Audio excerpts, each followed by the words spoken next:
आने के लिए संदेश दिए, तब हम लोगों ने अचानक यहाँ पर पहुँचे। हमें बहुत खुशी की बात है कि इतना ठंड होने के बावजूद भी यहाँ पर आप लोग बैठे हुए हैं वीर नारायण शहादत दिवस मनाने के लिए। हमें प्रेरणा लेना चाहिए।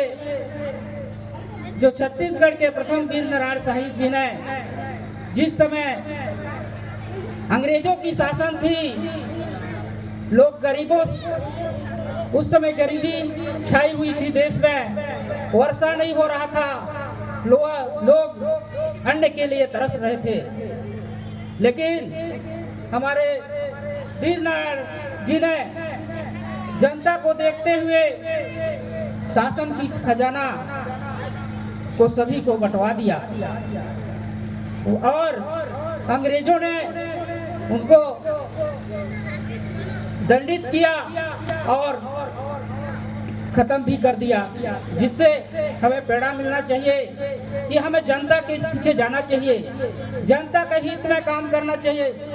प्रजातंत्र देश है, जनता के द्वारा जनता का शासन होना चाहिए, ना कि तानाशाही। आज देख लीजिए, सरगुजा एक संस्कृति है, यहाँ जल जंगल जमीन आपका क्षेत्र है, लेकिन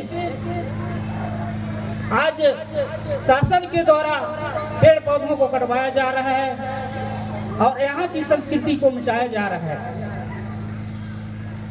आप सभी लोग लगातार संघर्ष कर रहे हैं कि किसी प्रकार से जल जंगल हमारे बचे रहे और हमारी जो वनों उपज की जो कमाई होती है ये बना रहे। यदि किसी प्रकार से यदि हमारी जंगल नहीं बच पाएगी, हमें जीना मुश्किल हो जाएगा, हम सांस नहीं ले पाएंगे, पर्यावरण अशुद्ध हो जाएगा। और शासन यहाँ पे उनका मेन मकसद है कि क्षेत्र के लोहा कोयला सभी को निकाल के ले जाए और इस सरगुजा क्षेत्र को इस क्षेत्र के जनता को कंगाल बना दें। तो हमें एकता के सूत्र में बंद करके हमें लड़ाई लड़नी चाहिए। क्षेत्र के लिए बचाने के लिए हमें शिक्षा पर ध्यान देना चाहिए। हम शिक्षित आज नहीं होते, आज पढ़े लिखे नहीं होते तो आप लोग के बीच में नहीं रहते, इसलिए सबको पढ़ना जरूरी है। हम लोगों ने इस संगठन को छात्र जीवन से ही हम लोग ने संघर्ष किया है और आज ये बृहत रूप ले लिया है, जन जन तक देश में बढ़ा है। इसी प्रकार से सभी लोग मिलजुल करके इसको काम को करें, संगठन को बनाए रखें। संगठन में ही ताकत है, संगठन शक्ति ही सबसे बड़ा है, अकेले कोई लड़ाई नहीं लड़ सकता। आज हम अशिक्षित होने की वजह से इतनी जनसंख्या होने के बावजूद भी हम यहाँ पर अपना प्रतिनिधि सदन पर नहीं भेज पाए, क्योंकि शिक्षा की कमी है। लोग अपने को पहचानते नहीं। जिस दिन अपने को पहचानना सीख जाएंगे उस दिन आपके बेटा सदन में बैठेगा। डॉक्टर भीमराव अम्बेडकर जी ने हमेशा उंगली पर दिखाए हैं, हमेशा सदन पे जाओगे तभी आपका आवाज बुलंद होगा। जब तक अपने लोगों को सदन पे नहीं भेजेंगे तब तक कुछ नहीं होगा। साथियों, हमें सभी लोगों को जागरूक रूप से शिक्षा देना चाहिए। हमारे पढ़े लिखे नौजवानों को जो कॉलेज में है, हायर सेकेंडरी है, संविधान पढ़ना चाहिए। सभी अनुच्छेदों को रटना चाहिए और लोगों को बताना चाहिए, तभी हम अपने अधिकारों को समझ सकेंगे। छत्तीसगढ़ में साथियों आदिवासियों की संख्या बहुल्य है, पिछड़ा वर्ग बहुल्य है। 85% लोग देश में हमारे मूल निवासी हैं।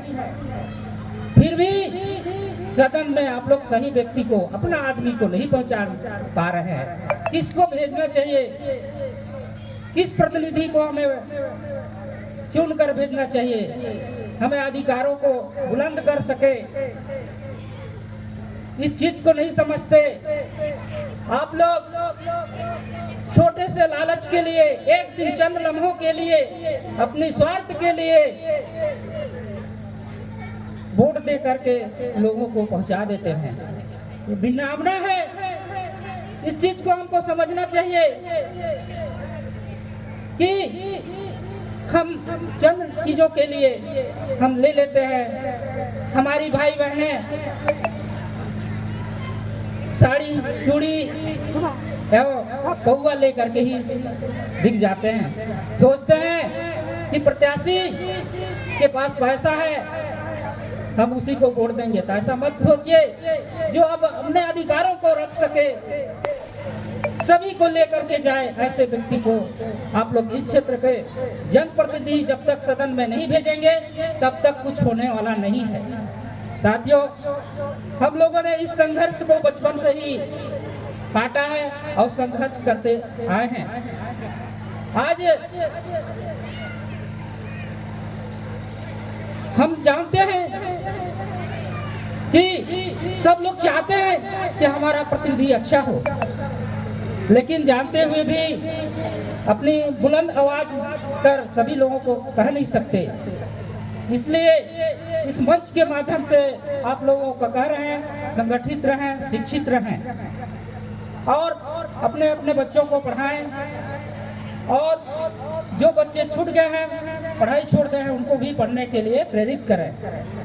इसी के साथ मैं अपना वाणी को यहीं पे विराम देता हूँ। जय सेवा, जय बड़ा देव, राज करेगा उन्वाना, होटल बना के रहेंगे। सजोर पेंता, बुढ़ाल पेंता, वर्षा पेंता। धन्यवाद।